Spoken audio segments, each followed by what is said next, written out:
for me, and I welcome their hatred.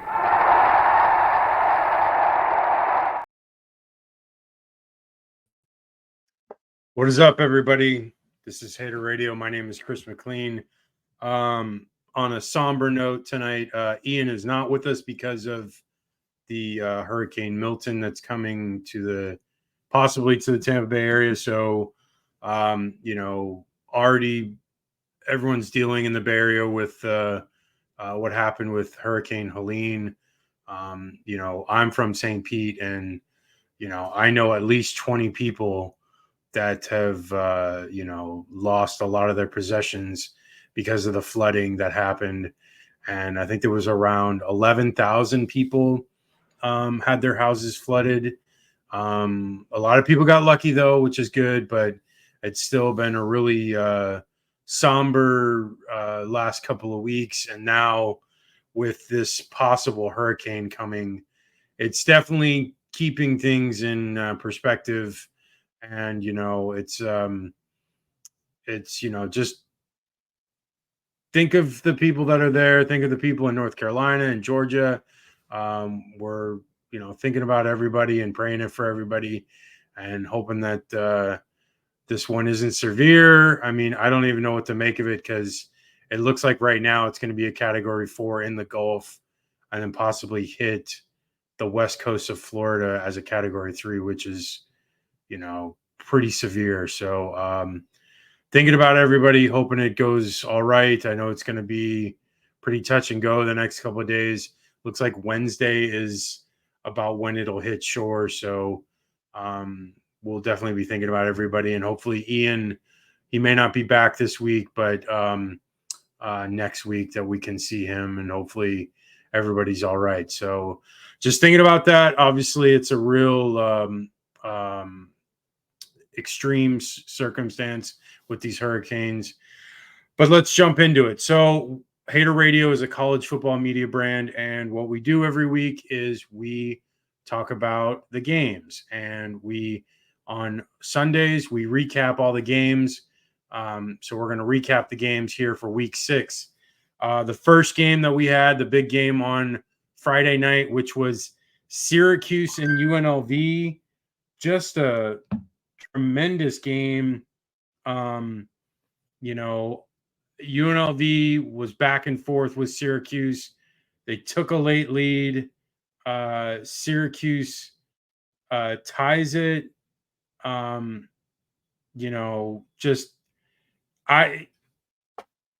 of these teams are really good. McCord, I know people remember that name because he was with Ohio State last year, but I don't think people realize how good Syracuse has been playing. They beat Georgia Tech earlier, and this win here against UNLV was huge. So it sets up a lot of stuff for them for the rest of the year. But UNLV was right there the entire way, and they get the field goal. UNLV to tie, not tie, to go ahead in overtime, and then Syracuse gets the late touchdown, and the touchdown was so dramatic. It was number one for Syracuse, with the handoff, and he's just chugging towards the end zone, and Woodward, the linebacker for UNLV, just trying everything in his might to stop him from going in, and it was just like this one-on-one battle. And it looked like the linebacker Woodward was winning it, and it kept going laterally, and then he just couldn't hold on any longer, and the running back got in. It was fitting of the entire game, because it was that hard fought between the two teams. Syracuse wins 44-41. UNLV is not out of this. They still have a really good shot of getting the G5 position for the college football playoffs, so they have a lot to play for. Syracuse, like I said, the ACC is wide open right now. They have a bunch of tough games. Pittsburgh, BC, Va-Tech. Cal is a tough game, even after last night, what we saw. And then Miami to close it out. So, the Syracuse team could mess around and really, be a bit of a player in the ACC. We won't know till later on, but this next couple of games, Pitt, Vautech, BC, for sure we'll see where they end up on the end of that, and they might have a shot, an outside shot. But good for that first year head coach. I can't remember his name, but he seems to be turning things around, which is pretty interesting because he definitely made a splash by getting Kyle McCord last year in the portal. Okay, moving on. One of the teams we cover, UCLA, going up against Penn State early on Saturday. It never really was in doubt. Penn State had a small lead at first, and then kind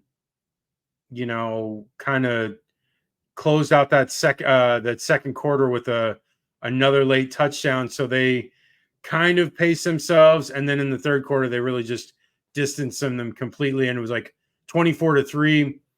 Drew Alar had a decent game. He wasn't great, but he definitely wasn't terrible. UCLA kept them in check for the most part, offensively, but defensively, Penn State played pretty well, and Justin Martin got the start for UCLA, and he struggled for a little bit, but he was able to move the ball in good succession, but it wasn't getting the end result because they weren't able to score a lot. Most of the game, they were down. They scored the touchdown late. It was like 16 seconds left in the game. So, it was misleading 27-11. It really was 27-3 for a good portion of this game.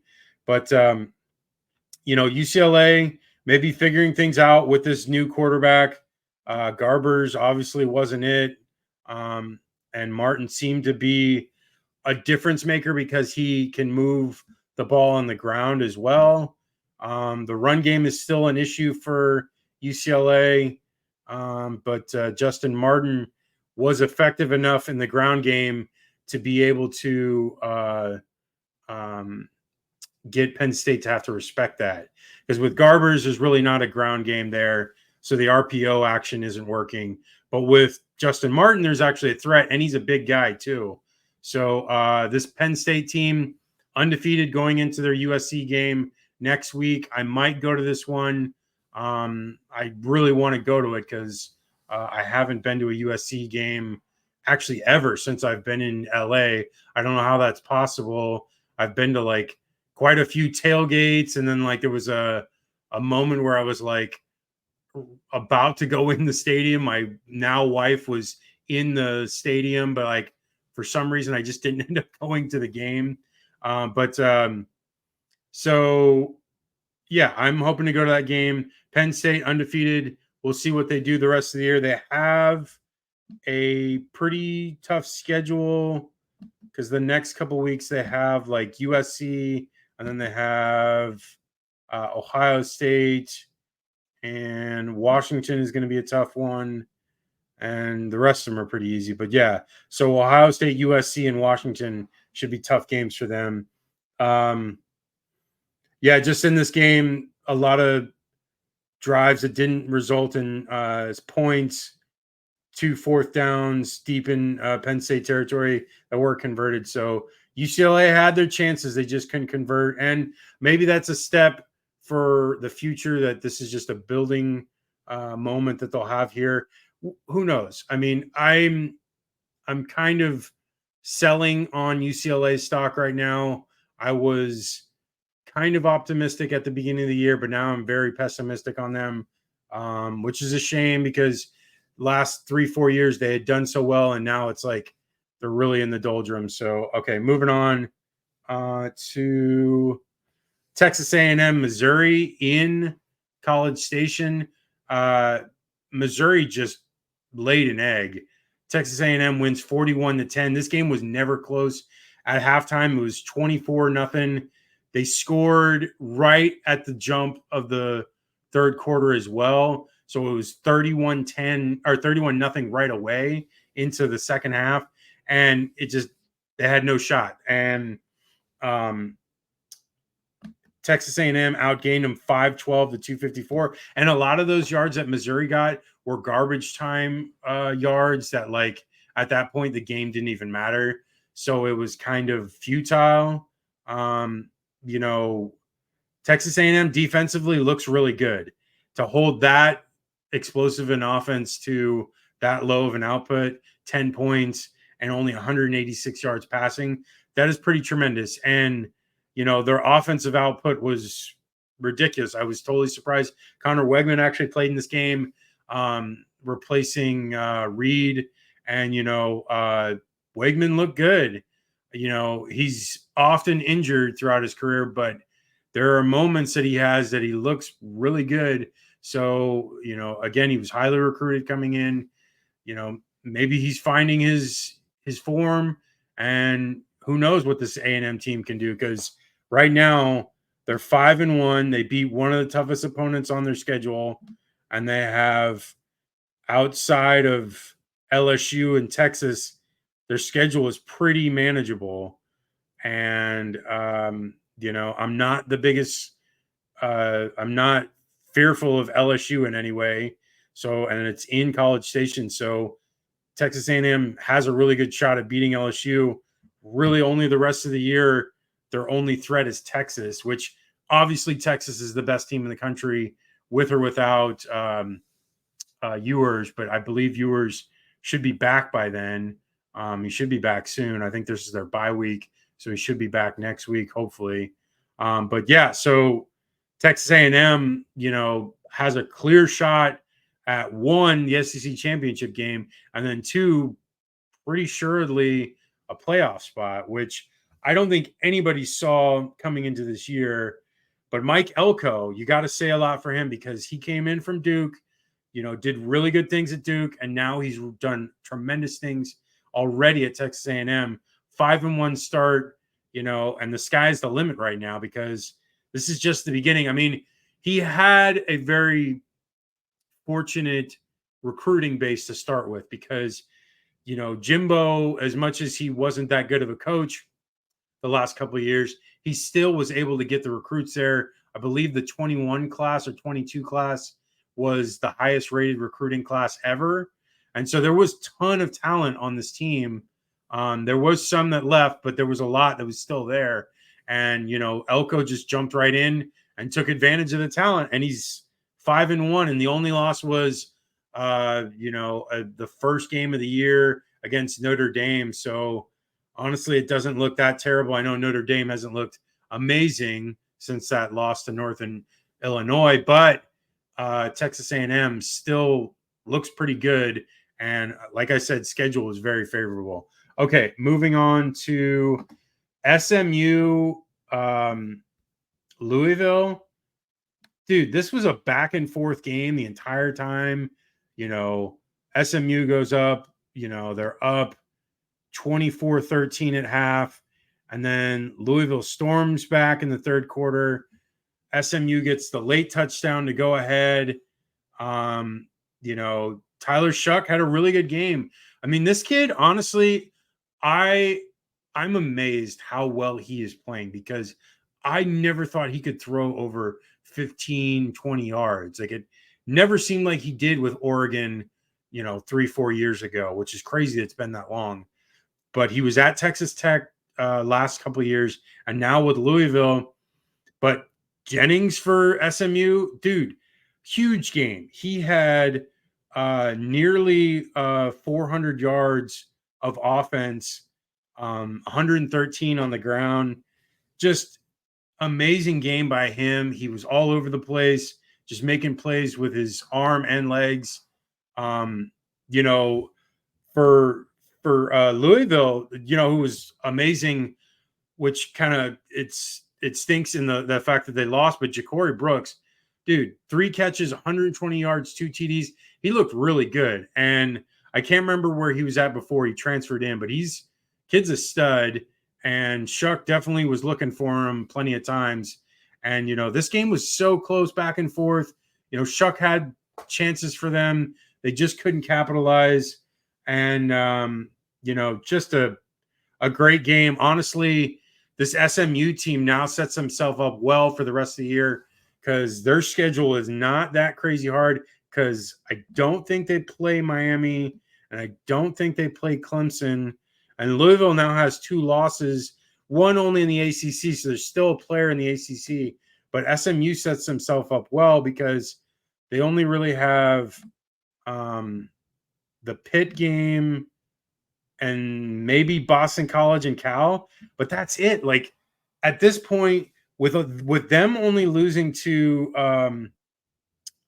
BYU non-conference, they have a really, really good shot at getting to the ACC championship game, which is amazing because they are paying to be in the ACC and they're not making any money off of being there, and they're going to win potentially the conference.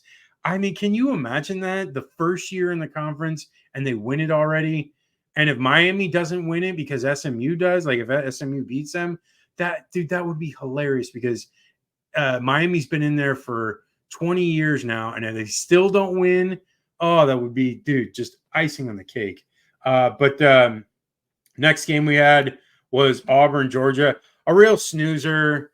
Auburn, I mean, they got the game to 10-14, but they were never really in this game. You know, Georgia didn't do a ton in this game. It wasn't like they were like dominating per se, you know, because the stats were relatively even, but they just, I don't know, they capitalized on their drives while Auburn really couldn't, and you know, were able to convert more third downs and fourth downs, and that's probably the difference here in the game. That's what it looks like. Yeah, because it's even almost everything else. And you know, like Georgia's just a way better team than Auburn, and you know, I thought Auburn would start to make noise, but it seems like they've regressed from last year. Last year, they seemed like there was more potential, but they've taken a step back, especially at 2-4. Georgia now has that win. They have quite a schedule after the next couple of weeks. They play Texas, Florida, Ole Miss, Tennessee, and Georgia Tech to end it. I mean, that is 5 really tough games. The Florida game, probably the weakest of all of them, but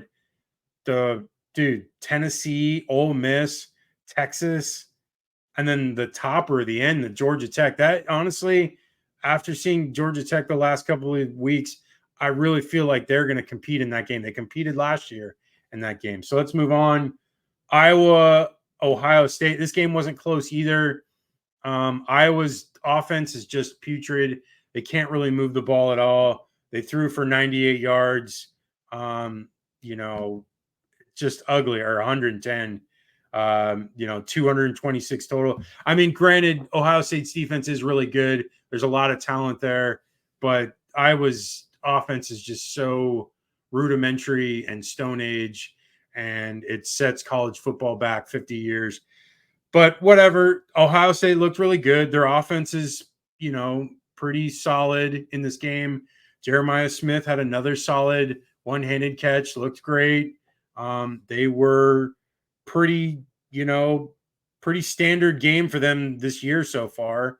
But Ohio State has a tough schedule coming up that the rest of the year is now it's starting to like set itself up where it's like, oh, there's all these easy games. Now it's like Oregon, Nebraska, Penn State, and then Michigan at the end, and Indiana. Oh my God. I'm excited about this Indiana-Ohio State game. This is going to be an interesting game getting to it. But like I said, the next couple of weeks, Ohio State-Oregon is a 2 versus 3 matchup, which we don't see very often. So everyone's excited about that.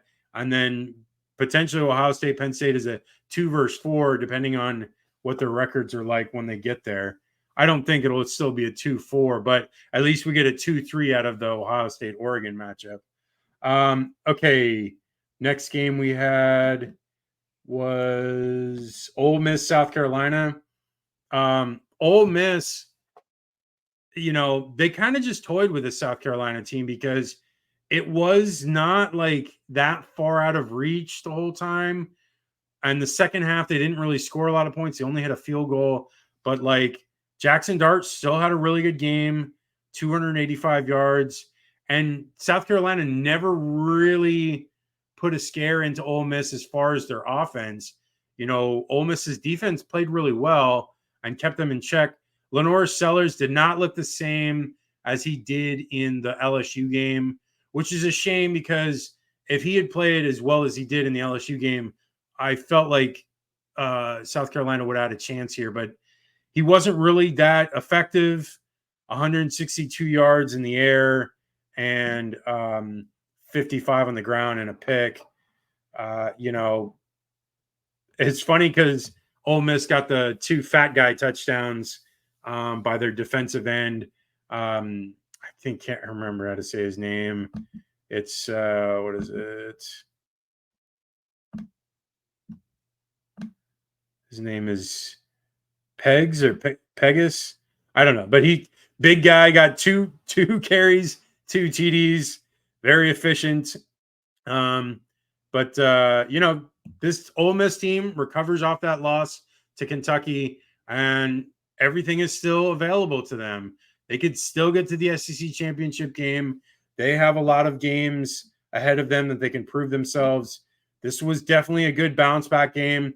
They have LSU next, Oklahoma, Arkansas, which would be a tough game, Georgia, and Florida. So their gauntlet is now as well. So, like, that's what the great thing about this year so far has been. I know it started off slow with a bunch of these teams playing nobodies and some of the, like, worst teams in the conferences. But now it's like we're in the meat of the schedule. And now all these teams are really starting to play each other. So we're going to really know who is the contenders and who's not, because once it gets to these next couple weeks, you'll know by 2-3 weeks from now who is actually going to be in the playoff and who is not. Okay, well, you still won't know for sure for a while, but I'm saying, like, you'll get a better idea of some of these pretenders that'll fall to the wayside. Okay, like I was talking about, Indiana Northwestern. Indiana wins 41-24. Indiana, it was really close with this Northwestern team into the fourth quarter, but then Indiana scored 2 touchdowns late to put them over. Curtis Rourke looks great. I really like this offense. Kurt Cignetti is really ballsy.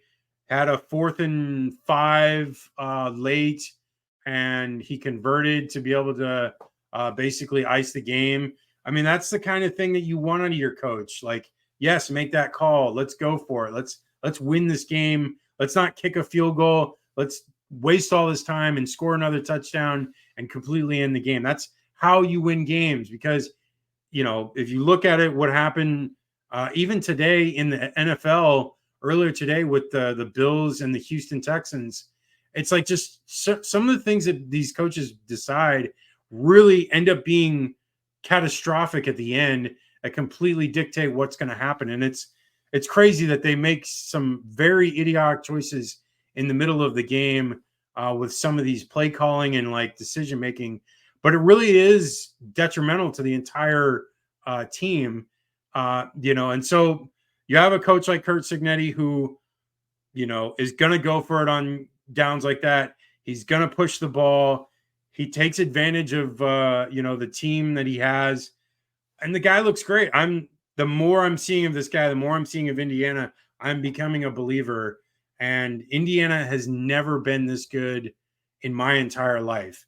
And that's 40 years and like 32 years of watching college football. That is a long time that they've never been like anything close to this. And I am happy for them, because it was always just get your, butt kicked every week by all the Big Ten teams. And now it's like, dude, they're destroying people. I think they scored like 40 points like every game so far this year, which is phenomenal. And their defense is really good as well. I think Cignetti said after the game that he was not a fan of how well their defense played, but still they held Northwestern to only 24 points. And, it wasn't like Northwestern was moving the ball a ton. They didn't really rush the ball that well. They had to throw it for the most part because they were playing catch up with Indiana the entire time. So I think they were effective enough defensively to obviously win this game. And offensively, they're miles better than 99% of the teams in the country. And, another 529-yard game. Just this team is real. If you want to take note right now, I didn't at first, I think that UCLA game was the wake up call, but the last couple of weeks have been like, whoa, this team is legit. So look out for them in the Big Ten. I'm calling it now. Look out for them playoff wise, because they definitely are going to be a player. Okay. Rutgers, Nebraska. Not really that great of a game. Nebraska goes up 14-0.5, and Rutgers gets a late score. Nebraska really didn't look good offensively. Raiola only 134 yards. They kind of struggled. Rutgers has a decent defense, so that's largely probably what it was. Handed to Greg Schiano, definitely getting the most out of the Rutgers talent that they have. But Rutgers offensively was putrid. 2 of 14 on third down, 2 of 6 on fourth down. So Nebraska squeaks out a win, but it wasn't really that close because Nebraska was ahead 14-0 for most of the game. The Rutgers score was very late. Okay, next game I had was West Virginia, Oklahoma State. Dude, West Virginia, outside those losses to Pitt and to Penn State, which are two very good teams, which are non-conference, this West Virginia team destroyed Oklahoma State. And I'm amazed that we even had Oklahoma State ranked as high as they were. Obviously, they were frauds. I've not been a big fan of Bowman. 2 picks here in this game. But Garrett Green had a solid game. Didn't throw the ball a ton, only 9 of 15. But he was effective on the ground, which, again, is a lot of their offense. Garrett Green had 86 yards on the ground and a touchdown. And Jaheim Wright had 158 yards on the ground. And CJ Donaldson had 77. So they really put up a ton of yards on the ground. 389. That's why they didn't throw the ball. 389 yards. That is ridiculous. To their 36 for Oklahoma State. Dude, I don't even know how that's possible. That is like 389 is like a total yardage for one team, and 36 rushing is just putrid. But again, this Oklahoma State team, for whatever reason, can't run, even though they have Ollie Gordon, who was a really good running back last year. It's just their offensive line cannot block for them. So they've been, I don't know. It's really kind of ugly right now, and it's just getting worse for them. But West Virginia, 3-2. They have a ton of really tough games coming up. They have Iowa State, Kansas State, and Arizona. And those 3 are really going to dictate what happens to this team. If they can go 2-1 in that stretch, they got a real good shot at getting to the Big 10 champion or Big 12 championship. But it's going to be tough because Iowa State is a really tough team. Kansas State is, I think, I'm really, really high on Kansas State. But both those games are at home. The Arizona game is on the road. 2-1 is definitely on the table. So if they can pull that off, the rest of the schedule is pretty manageable. So we'll see. I really do like this team, and I like Garrett Green a lot. Very experienced quarterback who's very athletic. Okay. Upset of the day, maybe of the last 20, 30 years. Alabama comes into Nashville and loses to Vanderbilt. I know the real fans of college football and maybe even just the fans of this show that have watched these episodes since this year have noticed that we've talked about Vanderbilt because they played well in the Vautech game. They played well in the Missouri game, and they are a player. Diego Pavia is a solid quarterback. He put up 252 yards, 16 of 20, 2 TDs. He had a bunch of yards on the ground. Let me see what he had. He had 56 on the ground. This team, is as solid as you could ask for. Defensively, they're very sound. They kept Alabama in check for the most part. I mean, obviously, they scored 35, so it's still a lot of points. And Ryan Williams looked good. Milroe, though, had a couple of turnovers that were the difference in this game because the pick six led to a 14 or 13-point margin to start off with. So they were down 2 scores already from the jump. And then they had a fumble late, and just this Vandy team kept the ball away from Alabama. Alabama only had the ball for 17 minutes. That is like a quarter of play. Vandy had it for 42 minutes. So this Vandy team is for real. They, honestly, man, the rest of the year, anyone that plays them, because for whatever reason Florida's not playing them, it's just how the schedule is setting up now for the SEC. But Vanderbilt could easily beat Kentucky. Then they have Ball State. They'd probably lose to Texas because I believe Texas is the best team in the country. They have a shot against Auburn, shot against South Carolina, and last 2 games, LSU and Tennessee. Tennessee is a rivalry game, so anything is possible there. The LSU game, we'll see. It's in Baton Rouge, but there is a lot that Vanderbilt can make up ground there and, I don't know, win 8 games, which 8 games, I think that would be the first time since James Franklin was there like 11 years ago. So that would be tremendous for them. So I'm happy for them because I know how downtrodden that fan base has been forever. Like I said, 32 years watching the sport, and Vanderbilt has only had like 4 or 5 seasons in those 32 years of decent play, not even great play, just decent play. And that's, good for them. And I'm excited, just like for Indiana. It's nice to see schools that have not had joy for their college football have some. It is nice to see that because, the same teams all the time is whatever, but it is nice to see other teams do good as well. Okay. Clemson, Florida State, Clemson was up 17-0. They ended up at half up 23-7. This game was never really close. Florida State scores late. Cade Klubnik looked really good.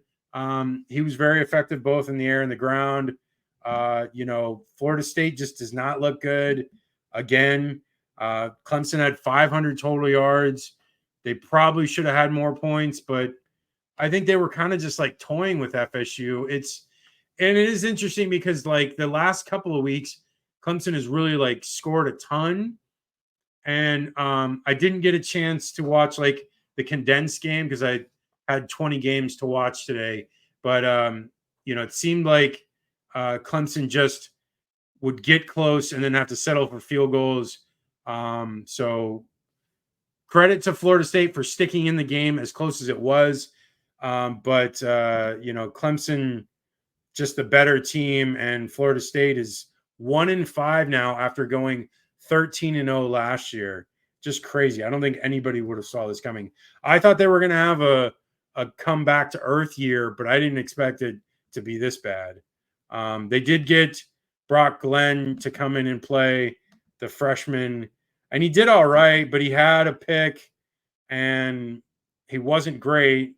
But they had to throw the ball a ton because they were down the entire time. And they barely ran the ball. I think they had like 40 yards of rushing, which is putrid. I mean, they just can't run the ball. 22 yards. That is terrible. Okay, moving on. Only reason I want to talk about this game was Genty for Boise State, who again didn't disappoint. 1/2 of playing time. He had 186 yards rushing, 3 TDs. The kid is super fast. I'm talking like freaking like lightning. The kid, this is one of the fastest running backs I've ever seen. He is very elusive, hard to tackle. He's low to the ground, so he's got like one of those just, I don't know, he can sneak by people. It's just, this kid is, I don't know how he didn't get picked up by anyone in the South because he comes out of the 904 in Jacksonville and he should have been picked up by somebody, but he wasn't for whatever reason. Goes out to Boise State and he's killing it. And he literally has over 1,000 yards already on the season. The kid is right now, he's got to be the number one for the Heisman. And I think Travis Hunter is the second. They didn't play this week, so it's always the recency bias. And so I think that Genty is leading the stable right now. I like Genty overall because I think he's putting up bigger numbers than Hunter is putting up on either of those sides of the ball. But Genty, I'm definitely a fan of this kid, and I'm excited to see what they do. But they win 62-30. Still have a shot at the G5 playoff spot. Okay. I called it, and I know I'm not trying to brag too much, but I said it. I looked at it logically. I saw how well that Arkansas had played the last couple of weeks, and I knew that they were good enough to beat this Tennessee team because I also saw how Tennessee was not that great in the Oklahoma game, and also the game that they won big, the NC State game. That NC State team was a fraud, and they proved it out because they got beat again. So this Tennessee team is good for, effective, but Nico Iamaleava, I think he's still a work in progress. And so a good defense was able to take advantage of that, which Arkansas played really good defense on Saturday. They held them in check for the most part. And Taylon Green looked great. And that's the other thing is I'm big on Taylon Green, and I thought he was really great in the Oklahoma State game and some of the other games that he's played so far this year. And he looked great in this game. He was hurt in some of it. And so they had the backup come in, which was number 3 for Arkansas, Malachi Singleton. And Malachi did well enough to win the game because it was those last couple of drives that really punched it in for Arkansas. And it's crazy when, players go out, but Taylon Green played great. They actually, honestly, they should have been ahead in this game earlier, but they couldn't finish drives, much like Clemson, and they stalled out on some drives, missed field goals. They had like a ton of yards into halftime, and Tennessee had nothing, and they were shutting them out 3-0. But then Tennessee scores 2 touchdowns by Sampson, and they were up 14-3. Arkansas gets a late touchdown at the end of the third quarter, and then they get those late scores there as well. And it's just, Arkansas, I'm excited for them because this is a huge win. I have some friends that are Arkansas fans, my old boss, Jason, and you know what? I'm very happy for him because, Arkansas has been up and down all over the place the last 10, 15 years. But those fans are very faithful, and they're always there, and they're, always going to be there, and they love their team, and they're rewarded with this huge win. And, it's crazy. It was a huge upset all day long. Were a lot of upsets. You had Alabama go down, Tennessee go down, Missouri go down. And then the next one we're going to talk about is Michigan going down. And Michigan, I didn't think was going to win this game anyways, but I didn't really feel like it was an upset. I know Washington was really not that great of a team coming in because they had some losses that didn't look so hot. But Will Rogers looked great in this game. They were able to move the ball a ton. They were it was a close game going into the fourth, and Michigan actually was ahead 17-14, but Washington comes into the fourth quarter, gets a field goal to tie it, a touchdown later, and then a field goal then to ice it. So this Washington team was effective. They were able to move the ball both on the ground and the air. Really only Michigan was able to run the ball, and that was it. So they really limited. Tuttle and Orji are just not that good at quarterbacks.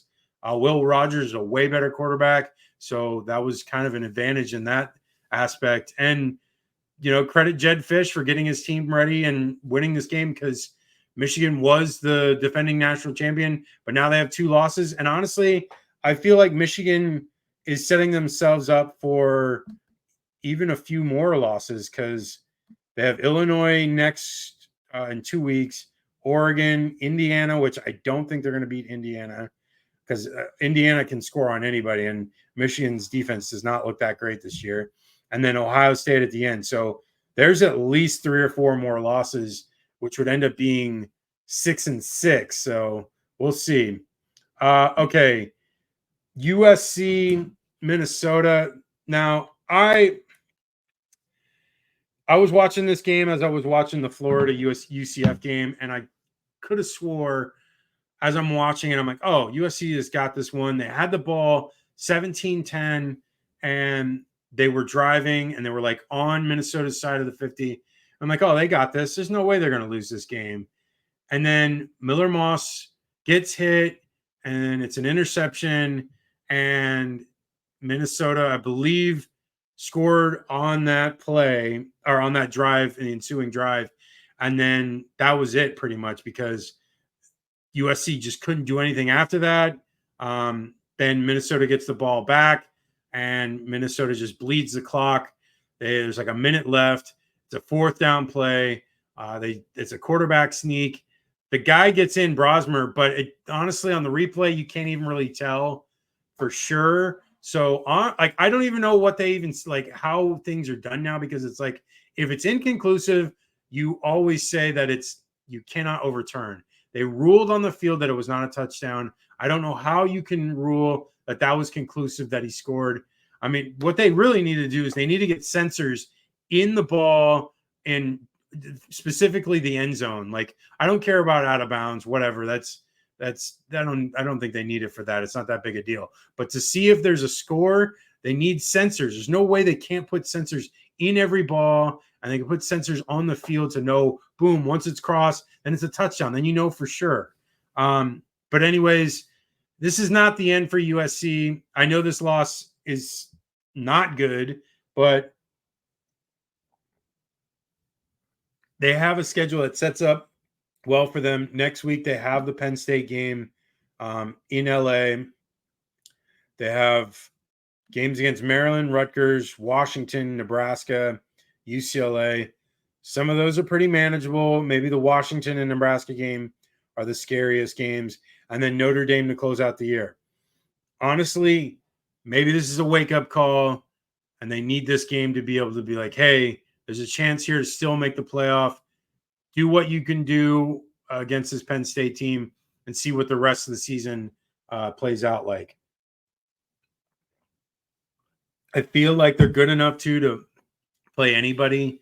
Miller Moss did not look great in this game, but I still like him as a really good quarterback, and I felt like he was effective enough to win the game. It's just the turnovers really killed them. Jaquavius Marks had a really good game. It's a shame because this team should be scoring a lot more points. They scored a lot last week, but this week they just kind of were in check.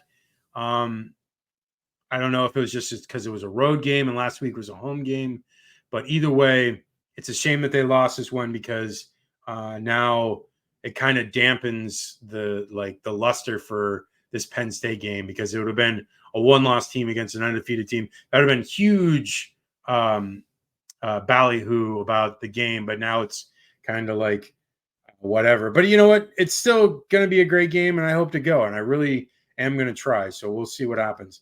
Okay, Baylor against Iowa State. Back and forth game up into the third quarter, and then Iowa State just steamrolls them by the end. They end up winning 43-21. This Iowa State team is really good. Rocco Becht had a really good game, 277 yards, 2 TDs. You know, this team is a very under-the-radar number 11 in the country because, you know, usually a team in the top 10, 11, you're going to know a lot about, but Iowa State really hasn't played a tough schedule, so they haven't been on, you know, I don't know. It's just Houston last week, Arkansas State, the Iowa game, but it was like a close one, North Dakota. So it's been kind of underwhelming results. They just kept winning, but this game, they steamroll Baylor in the end. They'll have some tough games.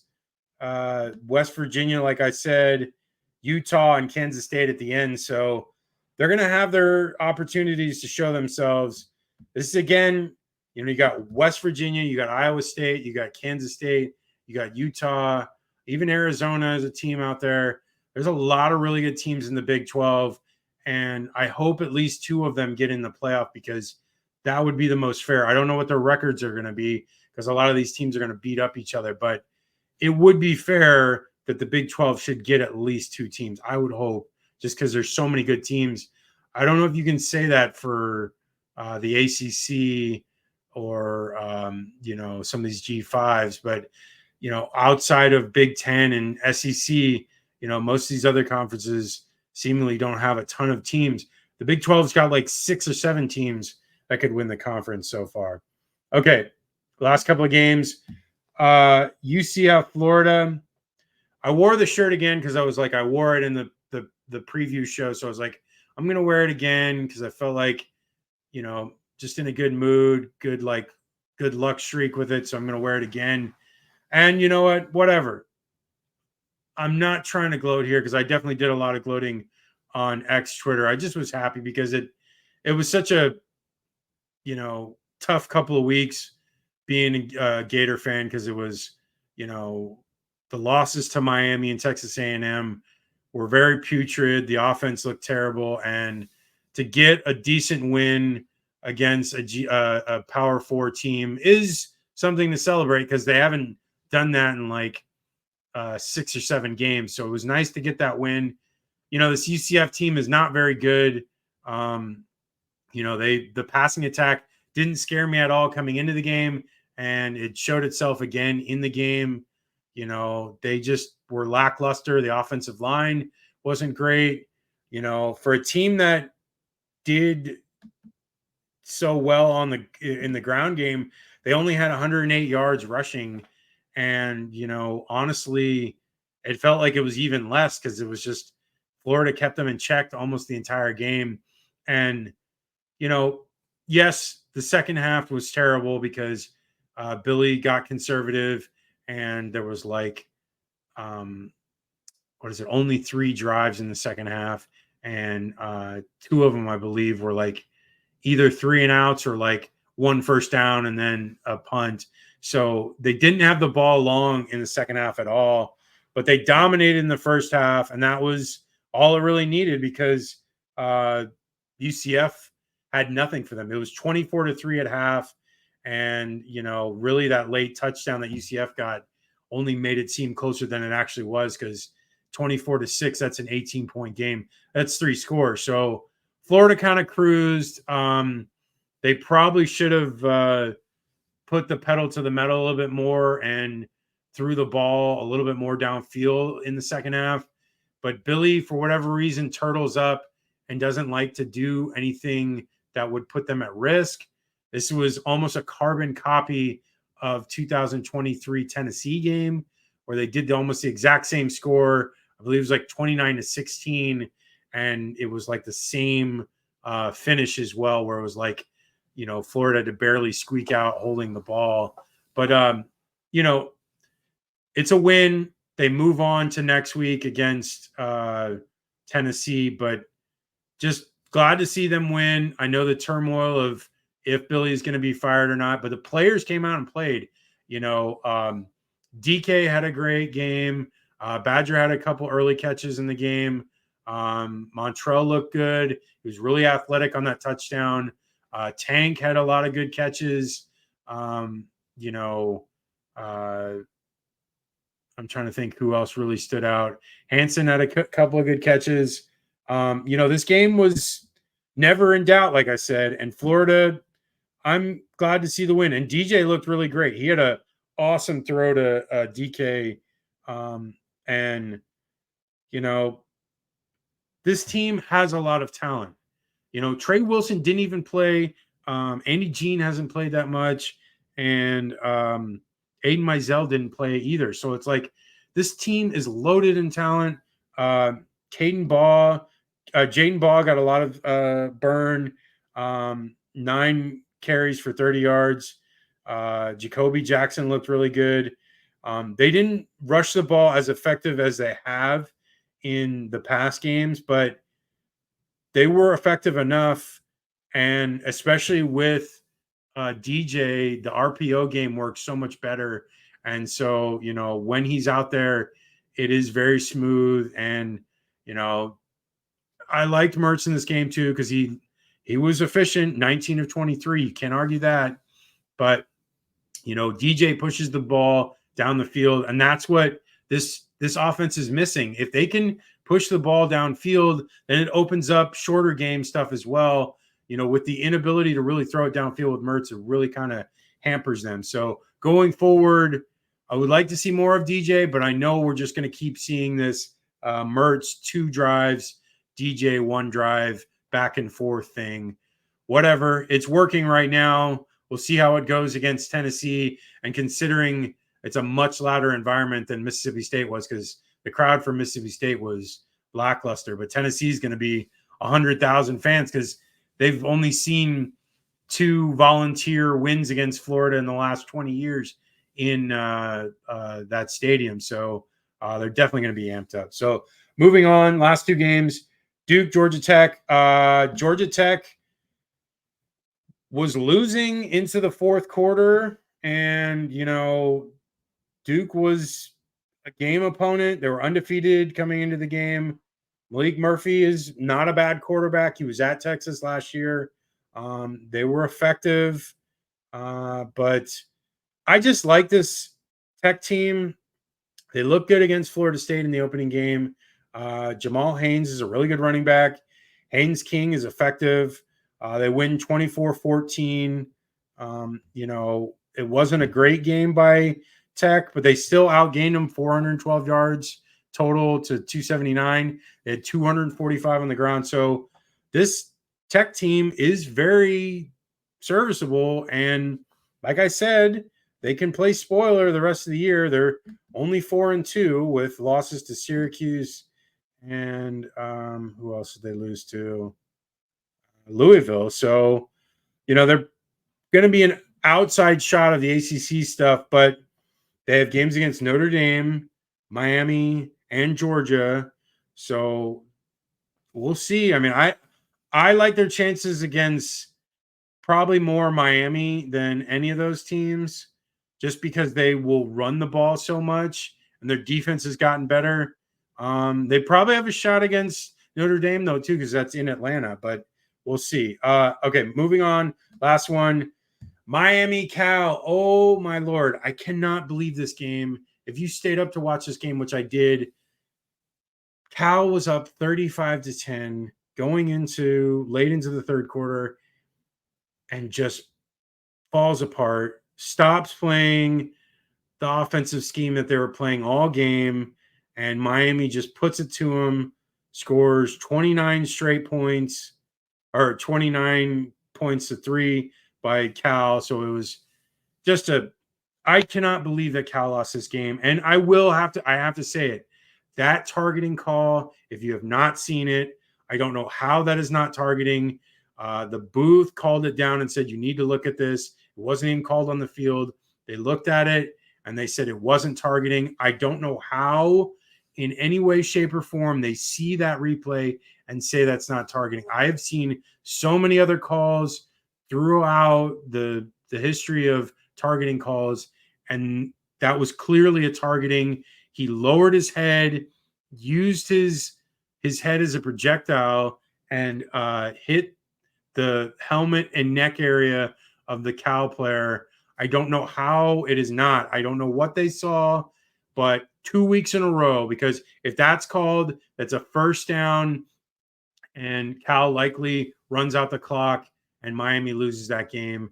And the week before, Vatek scores that touchdown. It's ruled a touchdown, and then on replay gets overturned in their favor twice in 2 weeks. Miami gets completely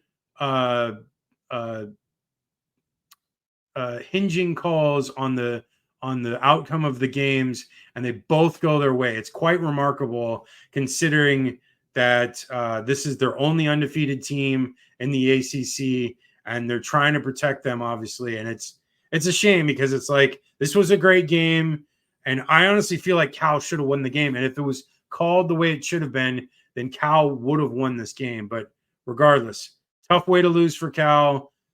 Game day was there. It was a great environment. I am glad Cal got the notoriety that they got from both the game day and the game itself.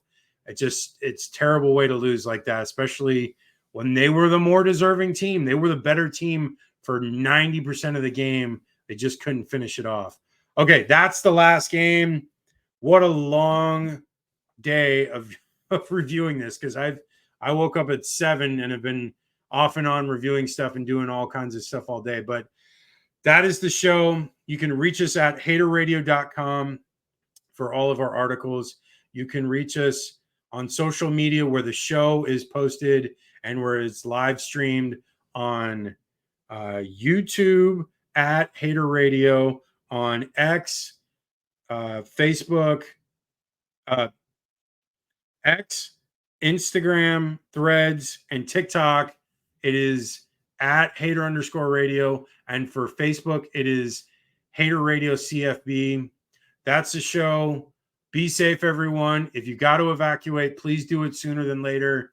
I'll try to do the show probably tomorrow for the recap or for the preview show. But like I said, every Sunday and Wednesday, 8 p.m. Eastern, 5 p.m. Pacific. Check us out and like, subscribe, comment, follow, just everything you can for the algorithm. That really helps. All right. You guys have a good one.